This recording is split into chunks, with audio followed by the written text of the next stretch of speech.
नमस्कार, health first में आप सभी का बहुत स्वागत है और आपके साथ हूं मैं जयंती मिश्रा। हेल्थ फर्स्ट के आज के एपिसोड में हम बात करने वाले हैं जॉइंट्स के बारे में, यानी कि जोड़ों के बारे में। जोड़े जिनसे हम चल पाते हैं, किसी चीज को उठा पाते हैं, होल्ड कर पाते हैं, और मुख्य तौर पर शरीर का वो हिस्सा जहां पर दो या दो से ज्यादा हड्डियां जुड़ती है उसे जॉइंट कहा जाता है। लेकिन भागदौड़ बड़ी जिंदगी में उम्र दराज होने की वजह से, क्योंकि लाइफस्टाइल में भी परिवर्तन है, तो जोड़ों की समस्याएं आजकल आमतौर पर दर्द को लेकर, नी को लेकर, रिप्लेसमेंट को लेकर, या फिर स्पोर्ट्स पर्सन जो होते हैं उनमें भी स्पोर्ट्स इंजरीज को लेकर काफी हद तक देखने को मिलती है और डॉक्टर्स के पास भी पेशेंट्स लगातार पहुंचते हैं। लेकिन आज तमाम सवालों के जवाबों के साथ में हमारे साथ स्टूडियो में मौजूद है एक्सपर्ट्स। मैं आपको इंट्रोड्यूस करवा देती हूँ। हमारे साथ मौजूद है डॉक्टर धीरज दुबे सर। आप हैं senior joint replacement surgeon, Shelby hospital Jaipur. आपका बहुत बहुत स्वागत है सर।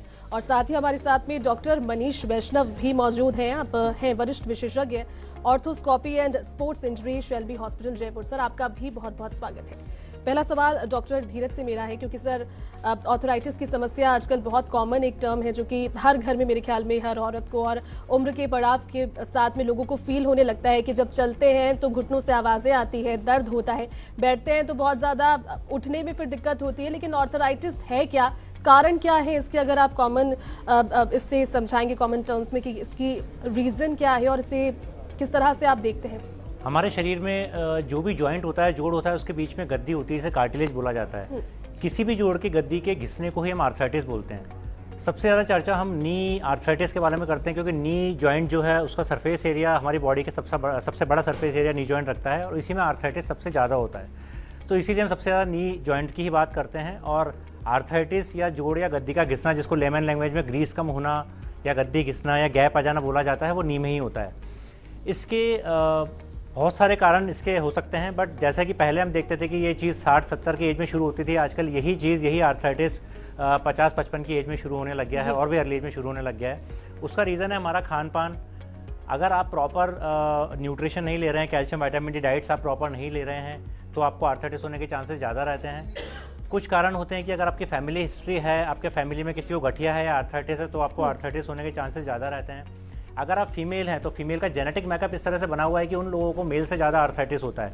तो अगर आप फीमेल हैं, आपको इस फैमिली हिस्ट्री है, तो आपको बहुत ध्यान रखना है कि आपको बार बार ज़मीन पे उठना बैठना कम करना है, स्टेयर्स अवॉइड करनी है, क्योंकि जितना स्ट्रेस आप अपनी जोड़ों पे देंगे उतनी ही जल्दी वो घिसेंगे, उनमें आर्थराइटिस होगा। तो ये चीज़ अगर आप ध्यान रखते हैं तो आप आर्थराइटिस को काफ़ी हद तक उनके स्टेजेस को डिले कर सकते हैं। बिल्कुल सर। और डॉक्टर मनीष भी हमारे साथ में। सर, आपकी एक्सपर्टीज़ है स्पोर्ट्स इंजरीज को लेकर, आप जल्द से जल्द क्योर भी कर देते हैं। पेशेंट्स आपके पास आते होंगे क्योंकि जो स्पोर्ट्स में है, जाहिर सी बात है कि रोजाना गिरने के और लगने के, चोट लगने के चांसेस बहुत ज़्यादा होते हैं। किस तरह के पेशेंट्स होते हैं स्पोर्ट्स इंजरीज में और प्रिवेंट करने के लिए क्या करना चाहिए उसे? देखिए, स्पोर्ट्स इंजरीज जब तक स्पोर्ट्स रहेगा तब तक स्पोर्ट्स इंजरीज होती रहेंगी जी। तो जब स्पोर्ट्स इंजरीज को हम कम्प्लीटली अवॉइड नहीं कर सकते, मगर उनको मिनिमाइज़ किया जा सकता है। तो उसके भी काफ़ी तरीके होते हैं स्पोर्ट्स इंजरीज को मिनिमाइज़ करने के। जैसे आपको प्रॉपर डाइट, प्रॉपर न्यूट्रिशन लेना है। काफ़ी बार होता है कि कुछ पिछड़े इलाकों में या इकोनॉमिकली लो प्रोफाइल के पेशेंट्स में या स्पोर्ट्स पर्सनस में हम लोगों उनको प्रॉपर डाइट नहीं मिल पाती है, उनको प्रॉपर न्यूट्रिशन नहीं मिल पाता है, एंड ड्रिंक्स नहीं मिल पाता है, एनर्जी ड्रिंक्स नहीं मिल पाते हैं, तो उनके हाइड्रेशन प्रॉपर नहीं मिल पाता है, तो उसकी वजह से उनको स्पोर्ट्स इंजरीज के चांसेस काफ़ी बढ़ जाते हैं। तो अगर प्रॉपर हाइड्रेशन लेंगे, प्रॉपर न्यूट्रिशन लेंगे, तो स्पोर्ट्स इंजरीज को कम किया जा सकता है। सेकेंड पॉइंट है कि प्रॉपर प्रोटेक्टिव गियर्स।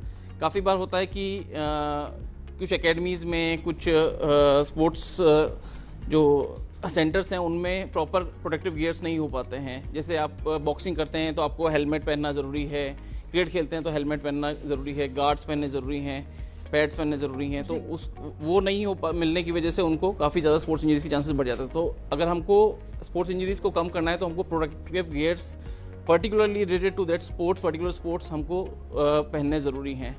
एक है वार्म अप, कूल डाउन और कूल डाउन एक्सरसाइजेज। अगर हम लोग काफ़ी बार होता है कि सेशंस के लिए, ट्रेनिंग सेशंस के लिए लेट हो जाते हैं, स्पोर्ट्स पर्सन्स लेट पहुंचते हैं, तो वो लोग सोचते हैं कि हम लोग डायरेक्टली गेम में चले जाएं विदाउट प्रॉपर वार्म अप और प्रॉपर कूल डाउन एक्सरसाइजेज।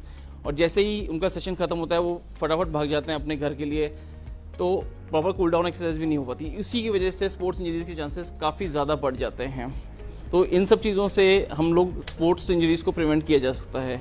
और स्पोर्ट्स इंजरीज दो तरह की होती हैं, एक तो micro traumatic and macro traumatic. Micro traumatic injuries मतलब वो स्पोर्ट्स जिनमें मसल पुल के चांसेस ज़्यादा हो जाते हैं, जैसे कि रनिंग हो गया है, स्विमिंग हो गया है, इनमें मसल पुल, टेंडन पुल, लिगामेंट पुल के चांसेस, स्प्रेन के चांसेस ज़्यादा हो जाते हैं। सेकेंड होता है मैक्रोट्रोमेटिक इंजरीज, जैसे वो स्पोर्ट्स जिनमें कॉन्टैक्ट स्पोर्ट्स जिनमें कोलिजन के चांसेस, पैर मुड़ने के चांसेस ज़्यादा होते हैं, उनमें ये ज़्यादा होती हैं, जैसे कि फ्रैक्चर्स होते हैं, डिसलोकेशंस होते हैं, कंधा उतर जाना, फ्रैक्चर हो जाना, लिगामेंट कंप्लीट टियर हो जाना, ये मैक्रोट्रोमेटिक इंजरीज में आते हैं। और वो स्पोर्ट्स जैसे कि फुटबॉल हो गया, क्रिकेट हो गया, रग्बी हो गया, इन सब स्पोर्ट्स में मैक्रोट्रोमेटिक इंजरीज के चांसेस ज़्यादा होते हैं। बिल्कुल। और डॉक्टर धीरज, क्योंकि ऑर्थराइटिस की बात हम कर रहे हैं, आपकी एक्सपर्टीज इसमें है, पहले जब सुनते तो लगता था कि उम्र के साथ में बीमारी होती है या फिर बड़े बुजुर्गों में बीमारी होती है, बड़ी घर की औरतों को देखा भी है, हमारी दादी नानियों को, कि वो घुटनों के दर्द की कंप्लेन हमेशा करती थी। लेकिन अब इस समय पर छोटे छोटे बच्चे भी मैं देखती हूँ कि 15 साल के बच्चे भी कहते हैं कि पैरों में और घुटनों में उठने बैठने में दर्द हो रहा है। तो कहीं ना कहीं लाइफस्टाइल भी कहीं ना कहीं इसके पीछे एक रीजन रहा है। ऑर्थराइटिस ना हो उसको लेकर के लाइफस्टाइल में क्या चेंजेस किए जा सकते हैं जिससे उस स्टेज पर पहुंचा ही ना जाए जहां पर आपको डॉक्टर के पास जाना पड़े उस बीमारी को लेकर? बिल्कुल सही है मैडम। अभी आप देखेंगे तो अगर हम ऑर्थोपेडिक्स की कंप्लेंट्स पे जाएं तो लो बैक पेन के बाद सबसे कॉमन जो चीज़ है दैट इज़ आर्थराइटिस, ऑस्टियोआर्थराइटिस या जॉइंट पेन। और ग्लोबली हम लोग शेयर करते हैं अराउंड 29 to 33% पूरी पॉपुलेशन का। अराउंड 15 करोड़ लोग जो इंडिया में है वो आर्थराइटिस से ग्रसित है, उनमें से कम 4-5 करोड़ लोगों को सर्जरी की ज़रूरत है। तो ये एक डेटा है। अभी क्योंकि हम लोग प्रॉपर न्यूट्रिशन नहीं ले रहे हैं आजकल के, अगर आप यंगस्टर्स को देखेंगे तो वो फास्ट फूड की तरफ ज़्यादा हैं, वो प्रॉपर न्यूट्रिशन नहीं ले रहे हैं। दूसरा, उनकी फिजिकल एक्टिविटी बहुत कम हो गई है, वो फिजिकली उतने एक्टिव नहीं रहे हैं, क्योंकि आपके जॉइंट्स को हेल्दी रखने के लिए, बोन को हेल्दी रखने के लिए आपको फिजिकली एक्टिव होना बहुत ज़रूरी है। तो उनके स्पोर्ट्स भी आजकल होम मतलब घर के अंदर ही इन हाउस स्पोर्ट्स हो गए हैं। मोबाइल तक सीमित हो गए। यस, मोबाइल तक वो सीमित हो गए हैं, बिल्कुल सही। तो इस कारण से उन लोगों में ओबेसिटी बढ़ रही है, उनके जॉइंट्स को प्रॉपर न्यूट्रिशन नहीं मिल रहा है, जॉइंट्स में जो ग्रोथ होनी चाहिए बोन्स की वो नहीं हो पा रही है। यही कारण है कि उन लोगों में आर्थराइटिस जल्दी हो रहा है। दूसरा, अगर हम इसके लिए अवेयर नहीं होंगे, अवेयरनेस की कमी भी एक बहुत बड़ा कारण है, क्योंकि हम देखते हैं कि फीमेल्स में ये आर्थराइटिस ज़्यादा होता है। तो फीमेल्स ज़्यादातर हाउसवाइफ होती हैं, या अगर हाउसवाइफ ना भी हो तो भी उन्हें हाउसवाइफ वाले काम सारे करने पड़ते हैं, तो उनका बार बार नीचे उठना बैठना, स्टेयर्स, ये काम ज़्यादा रहता है। तो जब भी आप अपने जॉइंट को ओवर स्ट्रेस करेंगे, बहुत लंबे टाइम तक खड़े रहेंगे या बहुत बार बार ऊपर नीचे बैठेंगे उठेंगे या सीढ़ियाँ चढ़ेंगे उतरेंगे, तो ये आर्थराइटिस होने के चांसेस ज़्यादा रहते हैं। तो ये कुछ स्पेसिफिक प्रिकॉशंस है। लेकिन आप कैल्शियम, आप दूध दही पनीर ज़्यादा लें जिनमें कैल्शियम विटामिन डी होता है, आप सनलाइट का एक्सपोजर लें। अगर आपको जॉइंट्स में पेन शुरू हो गया है तो आप जिस भी एक्टिविटी में शुरू हुआ है, लाइक उठने बैठने में, स्टेयर्स में, तो आप उसको अवॉइड ना करें, पेन किलर ना लें, पहले डॉक्टर से कंसल्टेशन लें, कुछ एक्सरेज कराएं जिनसे डॉक्टर आपको बताएगा क्या करना है क्या नहीं करना। तो इन चीज़ों को अगर आप ध्यान रखेंगे स्टेज वाइज, तो आप इसको स्टेज 4 में जाने से रोक सकते हैं। क्योंकि अगर एक बार स्टेज 4 में चला गया तो this is actually irreversible process, तो ये वापस से कार्टिलेज या कुशन नहीं बनता है और आपको जॉइंट रिप्लेसमेंट की ज़रूरत पड़ती है। तो इन चीज़ों को अगर आप रूटीन में ध्यान रखते हैं तो आप काफ़ी हद तक इसको डिले कर सकते हैं। डॉक्टर मनीष, आपने अभी कहा कि अब अगर जो खिलाड़ी हैं, जो फिर प्लेयर्स हैं, जो फिर इस इंडस्ट्री में जो हैं, जो अब लगातार भागदौड़ उनके काम में रहती है, लेकिन वार्म अप और कूल डाउन, ये 2 एक्सरसाइजेस का आपने जिक्र किया, अगर वहाँ पहुँचने से पहले और स्पोर्ट्स से पहले अगर वो कर लेते हैं तो उसके बाद में एक फ्लेक्सिबिलिटी शरीर में रहती है, उसको लेकर थोड़ी सी डिटेल आप दीजिए। क्योंकि अगर वो ना हो, डायरेक्ट एक्सरसाइज या फिर जो गेम है उस पर अगर खिलाड़ी जाए तो फिर ज़्यादा चांसेस होते हैं स्पोर्ट्स इंजरीज के। बिल्कुल, अगर काफ़ी बार टाइम की कमी की वजह से हम लोग स्पोर्ट्स जो पर्सन्स हैं वो लोग अपनी प्रॉपर एक्सरसाइज नहीं, वार्म अप और कूल डाउन एक्सरसाइज बहुत ज़रूरी हैं। बेसिकली क्या होता है कि हम रूटीन एक्टिविटी में उतनी एक्सरसाइज नहीं कर पाते हैं, बट जब भी हम लोग कोई मैच है, किसी का मैच है, तो उससे जस्ट पहले अगर हम लोग वार्म अप या कूल डाउन एक्सरसाइज करते हैं तो वार्म अप एक्सरसाइज करने से क्या होता है कि आपकी मसल्स में ब्लड का फ्लो इंक्रीज होता है।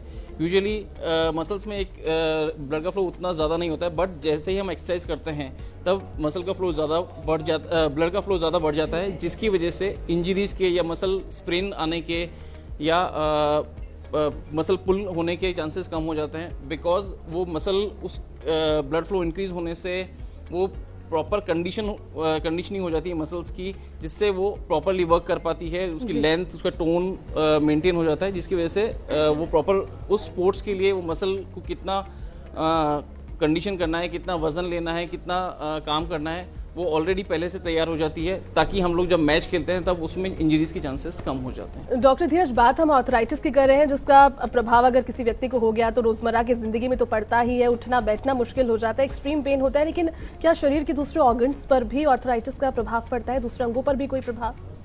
बिल्कुल मैडम, बहुत अच्छा सवाल है आपका। एक्चुअली हम लोगों को इंडियंस में नॉर्मली ये टेंडेंसी रहती है कि अगर छोटा मोटा पेन है तो हम इसको इग्नोर करें, नेगलेक्ट करें, कुछ पेन किलर्स ले लें और उससे हमारा पेन सही हो जाएगा तो हम ठीक है। ऐसा नहीं है, क्योंकि जब भी आपको आर्थराइटिस अगर होगा तो आपके जॉइंट्स में पेन होना शुरू होगा, आपकी चाल खराब हो जाएगी, आपकी एक्सेस जो है बॉडी की वो प्रॉपर नहीं रह के आप हिलके चलने लगेंगे। और जब आपके बॉडी वेट नॉर्मल दोनों लिम्ब से इक्वल नहीं आएगा, आपकी चाल में अंतर आने लगेगा, तो ये प्रभाव आपके दूसरे जोड़ों पर भी पड़ेगा। सपोज आपका एक नी में अगर आर्थराइटिस हुआ और आप लचक खा के चल रहे हैं तो सारा वेट दूसरे नी पे ट्रांसफर होगा, तो आपको दूसरे नी में भी आर्थराइटिस होगा।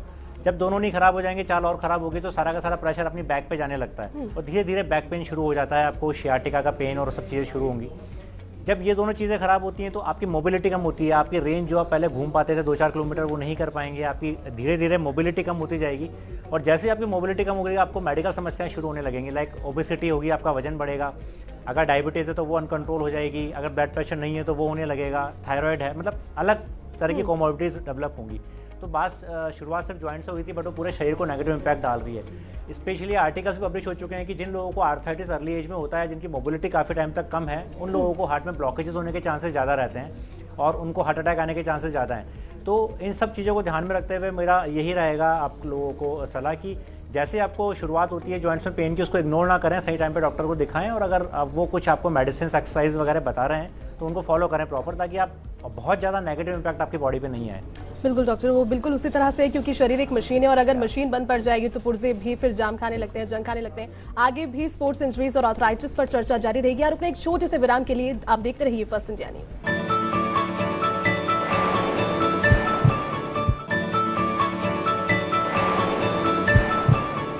नमस्कार, हेल्थ फर्स्ट में आप सभी का बहुत स्वागत है और आपके साथ हूं मैं जयति मिश्रा। हेल्थ फर्स्ट के आज के एपिसोड में हम बात करने वाले हैं जॉइंट्स के बारे में, यानी कि जोड़ों के बारे में। जोड़े जिनसे हम चल पाते हैं, किसी चीज को उठा पाते हैं, होल्ड कर पाते हैं, और मुख्य तौर पर शरीर का वो हिस्सा जहां पर 2 या 2 से ज्यादा हड्डियां जुड़ती है उसे जॉइंट कहा जाता है। लेकिन भागदौड़ बड़ी जिंदगी में उम्र दराज होने की वजह से, क्योंकि लाइफस्टाइल में भी परिवर्तन है, तो जोड़ों की समस्याएं आजकल आमतौर पर दर्द को लेकर, नी को लेकर, रिप्लेसमेंट को लेकर, या फिर स्पोर्ट्स पर्सन जो होते हैं उनमें भी स्पोर्ट्स इंजरीज को लेकर काफी हद तक देखने को मिलती है और डॉक्टर्स के पास भी पेशेंट्स लगातार पहुंचते हैं। लेकिन आज तमाम सवालों के जवाबों के साथ में हमारे साथ स्टूडियो में मौजूद हैं एक्सपर्ट्स। मैं आपको इंट्रोड्यूस करवा देती हूँ। हमारे साथ मौजूद हैं डॉक्टर धीरज दुबे सर, आप हैं senior joint replacement surgeon Shelby hospital Jaipur. आपका बहुत बहुत स्वागत है सर।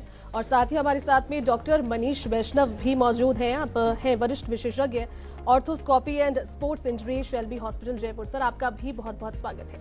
पहला सवाल डॉक्टर धीरज से मेरा है, क्योंकि सर ऑर्थराइटिस की समस्या आजकल बहुत कॉमन एक टर्म है जो कि हर घर में मेरे ख्याल में हर औरत को और उम्र के पड़ाव के साथ में लोगों को फील होने लगता है कि जब चलते हैं तो घुटनों से आवाज़ें आती है, दर्द होता है, बैठते हैं तो बहुत ज़्यादा उठने में फिर दिक्कत होती है। लेकिन ऑर्थराइटिस है क्या, कारण क्या है इसके, अगर आप कॉमन इससे समझाएंगे कॉमन टर्म्स में कि इसकी रीज़न क्या है और इसे किस तरह से आप देखते हैं?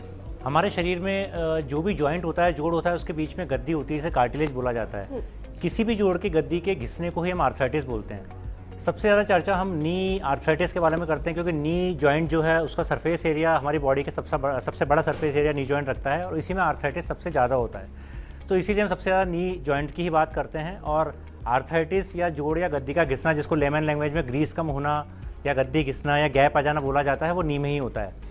इसके बहुत सारे कारण इसके हो सकते हैं, बट जैसा कि पहले हम देखते थे कि ये चीज़ 60-70 की एज में शुरू होती थी, आजकल यही आर्थराइटिस 50-55 की एज में शुरू होने लग गया है और भी अर्ली एज में शुरू होने लग गया है। उसका रीज़न है हमारा खान पान। अगर आप प्रॉपर न्यूट्रिशन नहीं ले रहे हैं, कैल्शियम विटामिन डी डाइट्स आप प्रॉपर नहीं ले रहे हैं, तो आपको आर्थराइटिस होने के चांसेस ज़्यादा रहते हैं। कुछ कारण होते हैं कि अगर आपकी फैमिली हिस्ट्री है, आपके फैमिली में किसी को गठिया है या आर्थराइटिस है, तो आपको आर्थराइटिस होने के चांसेस ज़्यादा रहते हैं। अगर आप फीमेल हैं तो फीमेल का जेनेटिक मेकअप इस तरह से बना हुआ है कि उन लोगों को मेल से ज़्यादा आर्थराइटिस होता है। तो अगर आप फीमेल हैं, आपको इस फैमिली हिस्ट्री है, तो आपको बहुत ध्यान रखना है कि आपको बार बार ज़मीन पे उठना बैठना कम करना है, स्टेयर्स अवॉइड करनी है, क्योंकि जितना स्ट्रेस आप अपनी जोड़ों पे देंगे उतनी ही जल्दी वो घिसेंगे, उनमें आर्थराइटिस होगा। तो ये चीज़ अगर आप ध्यान रखते हैं तो आप ऑस्टियोआर्थराइटिस को काफ़ी हद तक उनकी स्टेजेस को डिले कर सकते हैं। बिल्कुल सर। और डॉक्टर मनीष भी हमारे साथ में। सर आपकी एक्सपर्टीज़ है स्पोर्ट्स इंजरीज को लेकर, आप जल्द से जल्द क्योर भी कर देते हैं। पेशेंट्स आपके पास आते होंगे क्योंकि जो स्पोर्ट्स में है, जाहिर सी बात है कि रोजाना गिरने के और लगने के, चोट लगने के चांसेस बहुत ज़्यादा होते हैं। किस तरह के पेशेंट्स होते हैं स्पोर्ट्स इंजरीज में और प्रिवेंट करने के लिए क्या करना चाहिए उसे? देखिए, स्पोर्ट्स इंजरीज जब तक स्पोर्ट्स रहेगा तब तक स्पोर्ट्स इंजरीज होती रहेंगी जी। तो जब स्पोर्ट्स इंजरीज को हम कम्प्लीटली अवॉइड नहीं कर सकते, मगर उनको मिनिमाइज़ किया जा सकता है। तो उसके भी काफ़ी तरीके होते हैं स्पोर्ट्स इंजरीज को मिनिमाइज़ करने के। जैसे आपको प्रॉपर डाइट, प्रॉपर न्यूट्रिशन लेना है। काफ़ी बार होता है कि कुछ पिछड़े इलाकों में या इकोनॉमिकली लो प्रोफाइल के पेशेंट्स में या स्पोर्ट्स पर्सन्स में हम लोगों को उनको प्रॉपर डाइट नहीं मिल पाती है, उनको प्रॉपर न्यूट्रिशन नहीं मिल पाता है, एंड ड्रिंक्स नहीं मिल पाता है, एनर्जी ड्रिंक्स नहीं मिल पाते हैं, तो उनके हाइड्रेशन प्रॉपर नहीं मिल पाता है, तो उसकी वजह से उनको स्पोर्ट्स इंजरीज़ के चांसेस काफ़ी बढ़ जाते हैं। तो अगर प्रॉपर हाइड्रेशन लेंगे, प्रॉपर न्यूट्रिशन लेंगे तो स्पोर्ट्स इंजरीज़ को कम किया जा सकता है। सेकेंड पॉइंट है कि प्रॉपर प्रोटेक्टिव गियर्स। काफ़ी बार होता है कि कुछ एकेडमीज़ में, कुछ स्पोर्ट्स जो सेंटर्स हैं उनमें प्रॉपर प्रोटेक्टिव गियर्स नहीं हो पाते हैं। जैसे आप बॉक्सिंग करते हैं तो आपको हेलमेट पहनना ज़रूरी है, क्रिकेट खेलते हैं तो हेलमेट पहनना ज़रूरी है, गार्ड्स पहनने ज़रूरी हैं, पैड्स पहनने ज़रूरी हैं। तो वो नहीं मिलने की वजह से उनको काफ़ी ज़्यादा स्पोर्ट्स इंजरीज़ के चांसेस बढ़ जाते हैं। तो अगर हमको स्पोर्ट्स इंजरीज़ को कम करना है तो हमको protective gears particularly related to that sports, particular sports हमको पहनने ज़रूरी हैं। एक है वार्म अप, कूल डाउन और कूल डाउन एक्सरसाइजेज। अगर हम लोग काफ़ी बार होता है कि सेशंस के लिए, ट्रेनिंग सेशंस के लिए लेट हो जाते हैं, स्पोर्ट्स पर्सन्स लेट पहुंचते हैं, तो वो लोग सोचते हैं कि हम लोग डायरेक्टली गेम में चले जाएं विदाउट प्रॉपर वार्म अप और प्रॉपर कूल डाउन एक्सरसाइजेज। और जैसे ही उनका सेशन खत्म होता है वो फटाफट भाग जाते हैं अपने घर के लिए, तो प्रॉपर कूल डाउन एक्सरसाइज भी नहीं हो पाती। इसी की वजह से स्पोर्ट्स इंजरीज़ के चांसेस काफ़ी ज़्यादा बढ़ जाते हैं। तो इन सब चीज़ों से हम लोग स्पोर्ट्स इंजरीज़ को प्रिवेंट किया जा सकता है।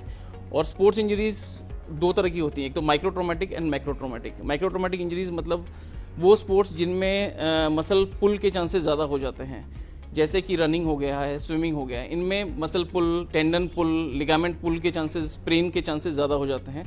सेकेंड होता है मैक्रो ट्रॉमेटिक इंजरीज़, जैसे वो स्पोर्ट्स जिनमें कॉन्टैक्ट स्पोर्ट्स जिनमें कोलिजन के चांसेस, पैर मुड़ने के चांसेस ज़्यादा होते हैं, उनमें ये ज़्यादा होती हैं। जैसे कि फ्रैक्चर्स होते हैं, डिसलोकेशंस होते हैं, कंधा उतर जाना, फ्रैक्चर हो जाना, लिगामेंट कंप्लीट टियर हो जाना, ये मैक्रो ट्रॉमेटिक इंजरीज़ में आते हैं। और वो स्पोर्ट्स जैसे कि फुटबॉल हो गया, क्रिकेट हो गया, रग्बी हो गया, इन सब स्पोर्ट्स में मैक्रो ट्रॉमेटिक इंजरीज़ के चांसेस ज़्यादा होते हैं।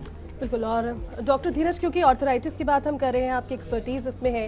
पहले जब सुनते तो लगता था कि उम्र के साथ में बीमारी होती है या फिर बड़े बुजुर्गों में बीमारी होती है। बड़ी घर की औरतों को देखा भी है, हमारी दादी नानियों को, कि वो घुटनों के दर्द की कंप्लेन हमेशा करती थी। लेकिन अब इस समय पर छोटे छोटे बच्चे भी मैं देखती हूँ कि 15 साल के बच्चे भी कहते हैं कि पैरों में और घुटनों में उठने बैठने में दर्द हो रहा है। तो कहीं ना कहीं लाइफस्टाइल भी कहीं ना कहीं इसके पीछे एक रीजन रहा है। ऑर्थराइटिस ना हो उसको लेकर के लाइफस्टाइल में क्या चेंजेस किए जा सकते हैं जिससे उस स्टेज पर पहुंचा ही ना जाए जहां पर आपको डॉक्टर के पास जाना पड़े उस बीमारी को लेकर? बिल्कुल सही है मैडम। अभी आप देखेंगे तो अगर हम ऑर्थोपेडिक्स की कंप्लेंट्स पे जाएं तो लो बैक पेन के बाद सबसे कॉमन जो चीज़ है दैट इज़ आर्थराइटिस, ऑस्टियोआर्थराइटिस या जॉइंट पेन।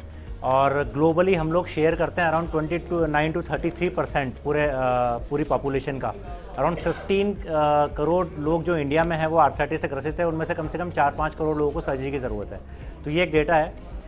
अभी क्योंकि हम लोग प्रॉपर न्यूट्रिशन नहीं ले रहे हैं आजकल के, अगर आप यंगस्टर्स को देखेंगे तो वो फास्ट फूड की तरफ ज़्यादा हैं, वो प्रॉपर न्यूट्रिशन नहीं ले रहे हैं। दूसरा, उनकी फिजिकल एक्टिविटी बहुत कम हो गई है, वो फिजिकली उतने एक्टिव नहीं रहे हैं, क्योंकि आपके जॉइंट्स को हेल्दी रखने के लिए, बोन को हेल्दी रखने के लिए आपको फिजिकली एक्टिव होना बहुत ज़रूरी है। तो उनके स्पोर्ट्स भी आजकल मतलब घर के अंदर ही इन हाउस स्पोर्ट्स हो गए हैं। मोबाइल तक सीमित हो यस, मोबाइल तक वो सीमित हो गए हैं। बिल्कुल सही।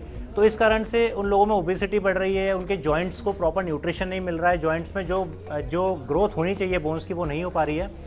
यही कारण है कि उन लोगों में आर्थराइटिस जल्दी हो रहा है। दूसरा, अगर हम इसके लिए अवेयर नहीं होंगे, अवेयरनेस की कमी भी एक बहुत बड़ा कारण है, क्योंकि हम देखते हैं कि फीमेल्स में ये आर्थराइटिस ज़्यादा होता है। तो फीमेल्स ज़्यादातर हाउसवाइफ होती हैं, या अगर हाउसवाइफ ना भी हो तो भी उन्हें हाउसवाइफ वाले काम सारे करने पड़ते हैं। तो उनका बार बार नीचे उठना बैठना, स्टेयर्स, ये काम ज़्यादा रहता है। तो जब भी आप अपने जॉइंट को ओवर स्ट्रेस करेंगे, बहुत लंबे टाइम तक खड़े रहेंगे या बहुत बार बार ऊपर नीचे बैठेंगे उठेंगे या सीढ़ियाँ चढ़ेंगे उतरेंगे, तो ये आर्थराइटिस होने के चांसेस ज़्यादा रहते हैं।